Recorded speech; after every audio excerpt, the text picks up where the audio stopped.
मैंने समय का सदुपयोग नहीं किया है, मैंने धर्म की आराधना नहीं की है, मैंने धर्म का पाठ्य यानी धर्म का भाटा मैंने साथ में नहीं किया है, मैंने कोई धर्म की कमाई नहीं की है। अब मेरी आत्मा अधोगतियों के अंदर जाएगी, अधोगतियों के अंदर जाएगी और वहां पर मुझे वहां से छुड़ाने वाला कोई नहीं, मेरा साथ देने वाला कोई नहीं, क्योंकि साथ देने वाला जो कार्य था, जो मुझे बचा सकता था, जो मुझे शरण दे सकता था, जो मेरे लिए ताज बन सकता था, जो मेरी रक्षा बन सकता था, धर्म मेरी रक्षा कर सकता था, उसका तो मैंने आचरण किया ही। और उस समय वो पश्चाताप करता है और एक उदाहरण के माध्यम से बताया वो किस प्रकार से पश्चाताप करता है और कैसे मनुष्य की तरह पश्चाताप करता है, जिसके लिए क्या कहा, जन्म सागत्यो जानम समम विचारम विसमम मग्गमोहिनो अक्के बगम्य सोई।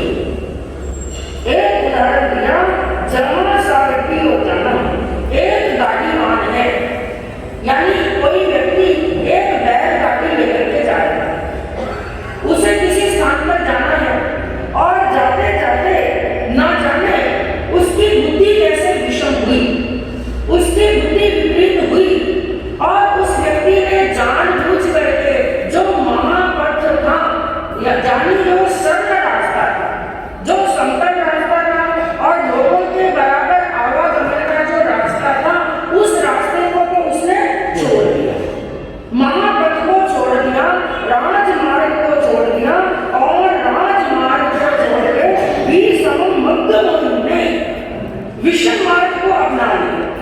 जो मार्ग ऊंचा नीचा है, जो पथरीला मार्ग है, जगह जगह पर कंकर बिछे हुए हैं, जगह जगह पर कांटे बिछे हुए हैं, कहीं पर गड्ढे और खोचे।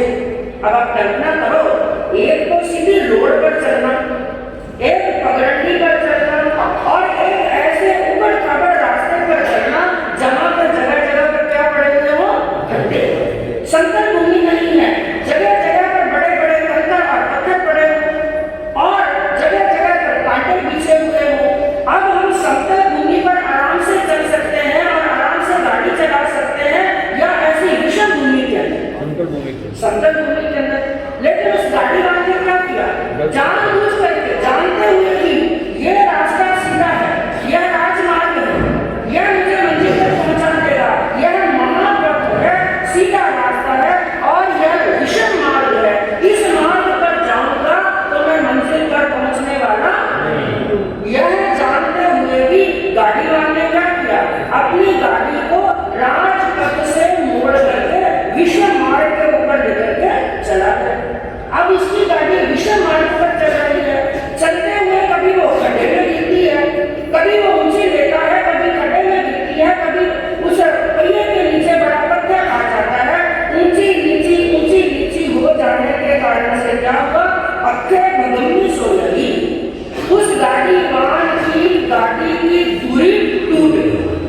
क्या हो गया, गाड़ी की दूरी टूट गई और ऐसे स्थान पर टूटी क्योंकि वो विषम मार्ग है और विषम मार्ग ज्ञानियों ने क्या कहा कि 12 महीने बहने वाले रास्ते पर चलो, जिस रास्ते की हमें कोई गारंटी नहीं है, जिसकी कोई जानकारी नहीं है, कोई भूला भटका कभी कभार कोई जिस रास्ते से जाता हो उस रास्ते पर कभी जाना नहीं चाहिए। लेकिन उस गाड़ी वाले ने क्या किया, हमेशा 12 महीने में बहने वाले रास्ते को छोड़ दिया, विषम मार्ग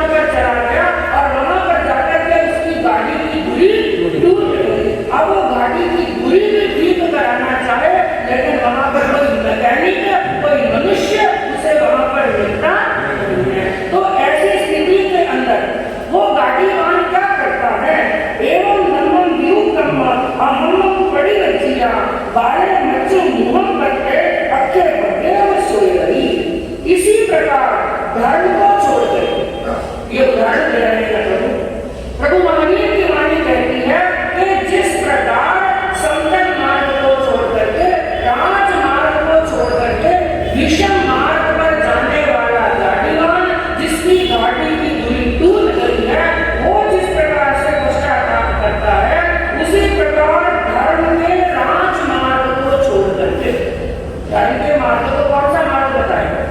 राजमार्ग, जिस मार्ग के ऊपर बड़े बड़े महापुरुष गए हैं, बड़े बड़े संत पुरुष गए हैं और बड़ी बड़ी आराधक आत्माएं गई हैं, जिस मार्ग पर चल करके उन महापुरुषों ने अपने अंतिम लक्ष्य मोक्ष को प्राप्त कर लिया है।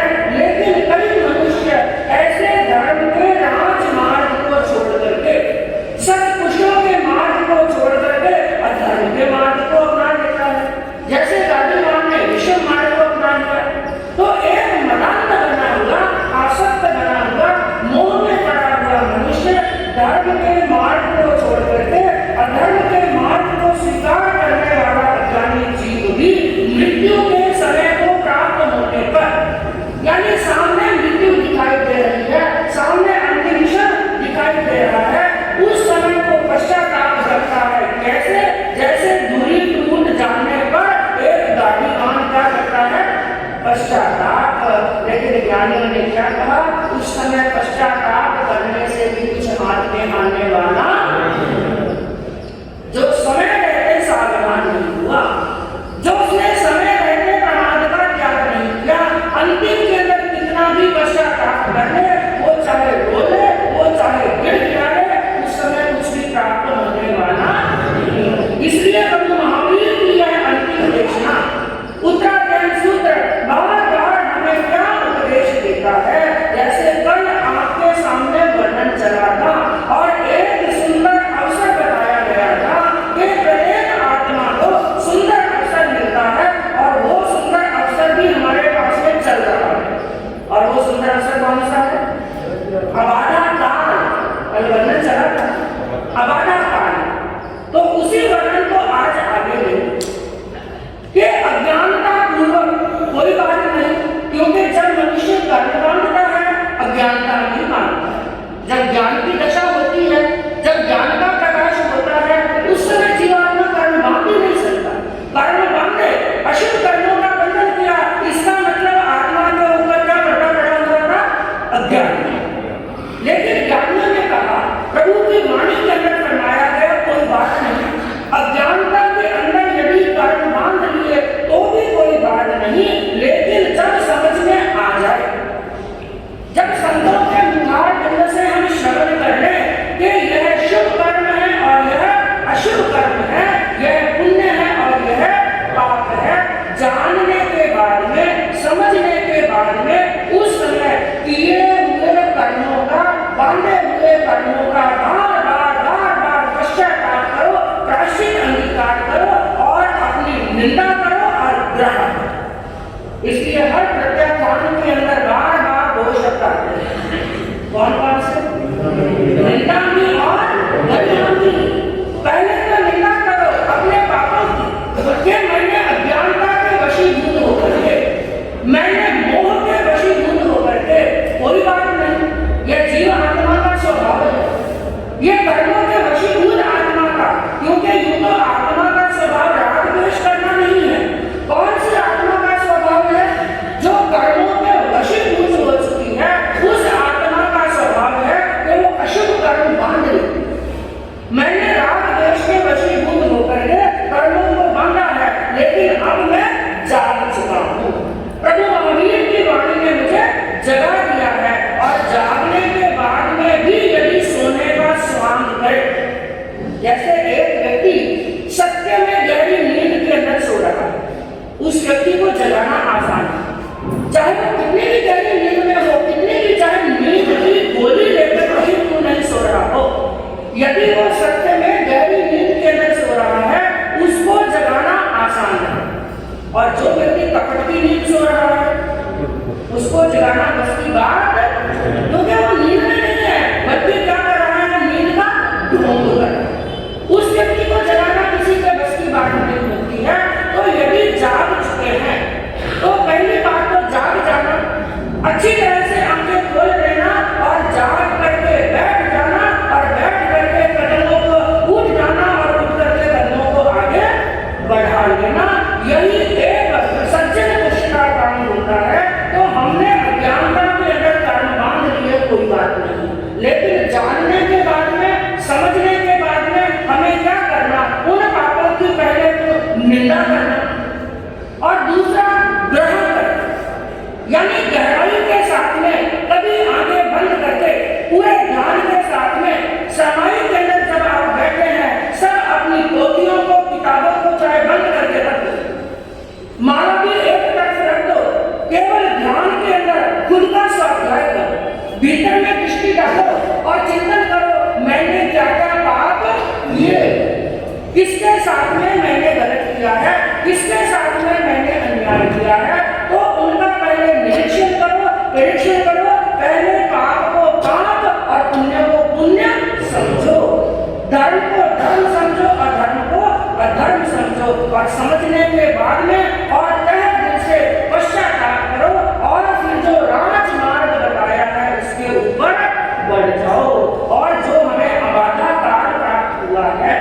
यह सुनहरा अवसर प्राप्त हुआ है, और कल भी यही बात आपके सामने चलेगी कि जैसे इनकम टैक्स ऑफिसर का फोन आया और सेठ जी क्या हो गए, सावधान हो गए, सब चेक हो गए, और सबकी सब एंट्रियां जितनी की थी सबको क्या कर दिया, बैलेंस, और यदि बैलेंस हो गया, अब इनकम टैक्स ऑफिसर 4 दिन पहले आए तो भी डरने की आवश्यकता नहीं।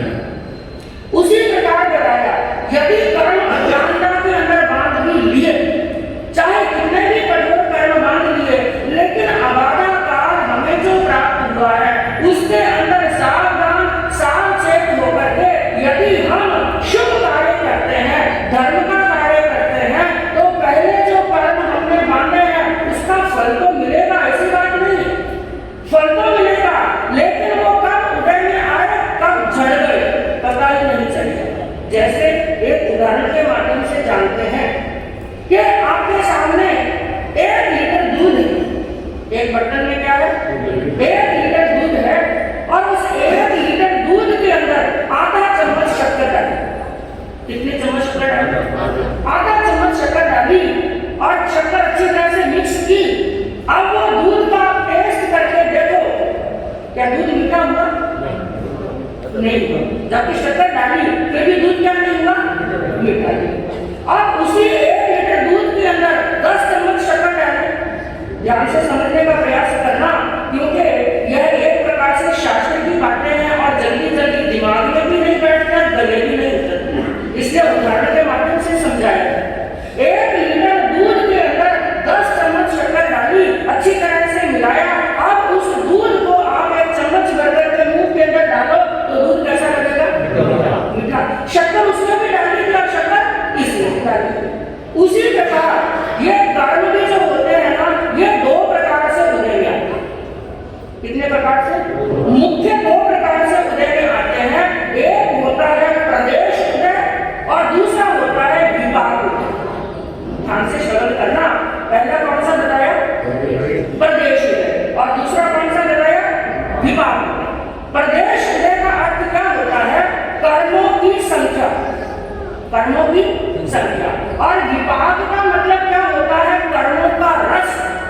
जैसे मोतीचूर के लड्डू बनाए, और लड्डू बनाने में कितने दाने उपयोग में हुए, लड्डू पाव भर का है, आधा किलो का है या सेव भर का, उसके अंदर अलग अलग दानों की संख्या होगी। तो एक तो लड्डू का आकार प्रकार जो है वो तो है प्रदेश, वो क्या है, प्रदेश, और लड्डू के अंदर जो मिठास है वो क्या है, रस, यानी विपाक, उसके अंदर जो रस है वो है विपाक। अब हमें क्या समझना है, जैसे 1 सेर दूध के अंदर आधा चम्मच शक्कर डाली, शक्कर डालने के बाद में भी दूध में मिठास नहीं आई, और 10 चम्मच शक्कर डालने से दूध क्या हो गया, प्रदेश उदय भी हमारे उदय में आएगा और विपाक भी हमारे उदय में आएगा। अंतर क्या होगा, यदि अबाधा काल के अंदर हमने धर्म आराधना कर ली। ये कौन से प्रश्न का उत्तर है कि जो मनुष्य ये कहते हैं कि किए हुए कर्मों का भुगतान करना ही पड़ेगा, तो धर्म करने का फल क्या है, ये उस प्रश्न का उत्तर चल रहा है। तो हमने यदि अबाधा काल के अंदर धर्म कार्य कर लिया है, नेक कार्य कर लिया है, पुण्य का कार्य कर लिया है, तो उसका फल क्या होगा कि जब अबाधा काल पूरा होगा, कर्म हमारे उदय में आएंगे, लेकिन केवल प्रदेश उदय में, क्या आएंगे? बड़ी बात समझ में आई। प्रदेश उदय में आएंगे, यानी कर्म उदय में आए, लेकिन विपाक क्या है, उसका फल क्या है, उसका रस क्या है, हमें पता ही नहीं चले। जैसे आधा चम्मच शक्कर डाली, टेस्ट पता चला क्या? जबकि शक्कर थी, शक्कर होते हुए भी टेस्ट पता नहीं चला, और 10 चम्मच शक्कर डाली तो शक्कर का क्या चला? पता। तो कुछ कर्म ऐसे होते हैं हमारे उदय में आते हैं, हमें बड़ा दुखी कर देते हैं, और कुछ कर्म ऐसे होते हैं कब उदय में आए और कब चले गए पता ही नहीं चला।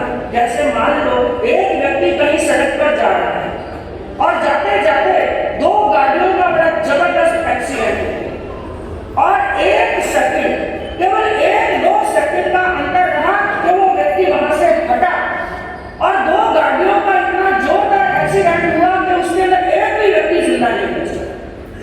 कई बार ऐसी घटना हुई, कईयों के साथ में, उनके साथ में ऐसी घटना हुई, और कईयों ने सामने ये घटना होते हुए देखा। ऐसी घटना जब कभी होती है तो आम लोगों के मुख से क्या निकलता है?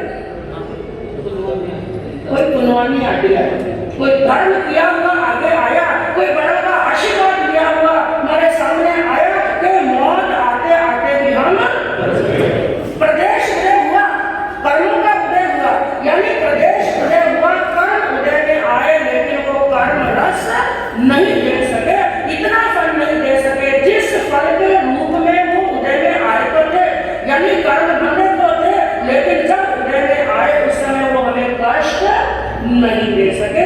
कहने का तात्पर्य क्या है? बंधे हुए कर्मों के रस को हम क्या कर सकते हैं? कर्मों की संख्या को कम नहीं कर सकते।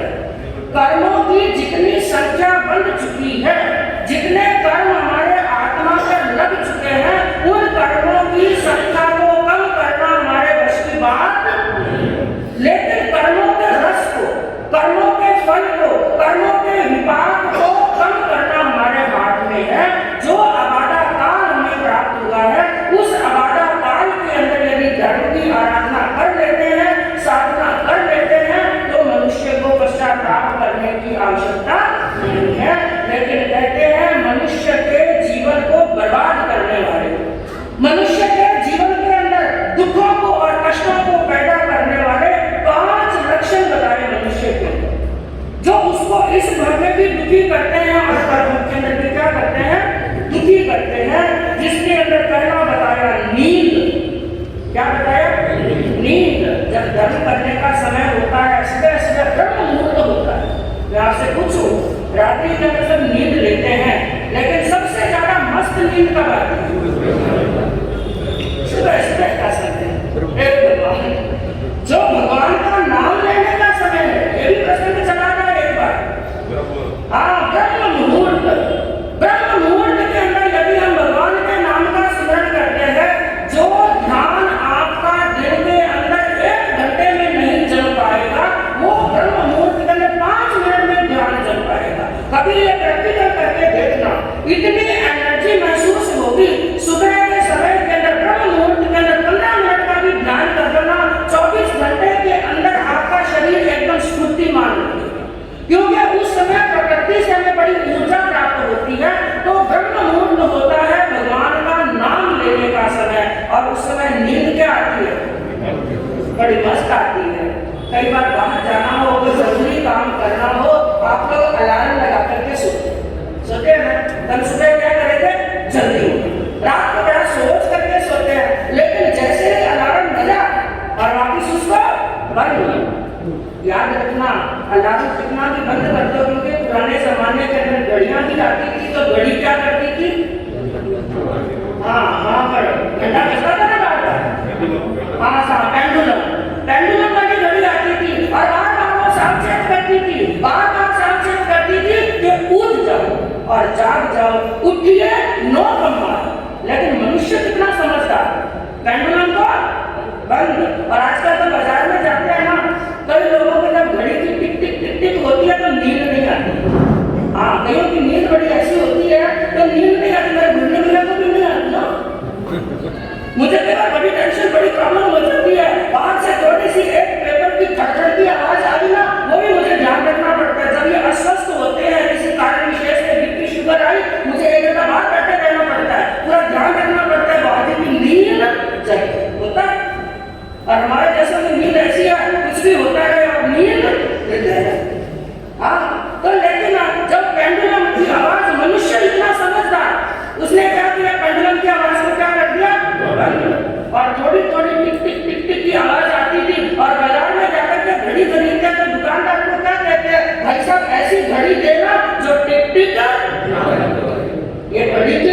कि सावधान करती है, सावचेत करती है, उठिए नो कमाए, उठो प्रमाण मत करो, जो जागत है सो पावन है, जो सोवत है सो खोवत है।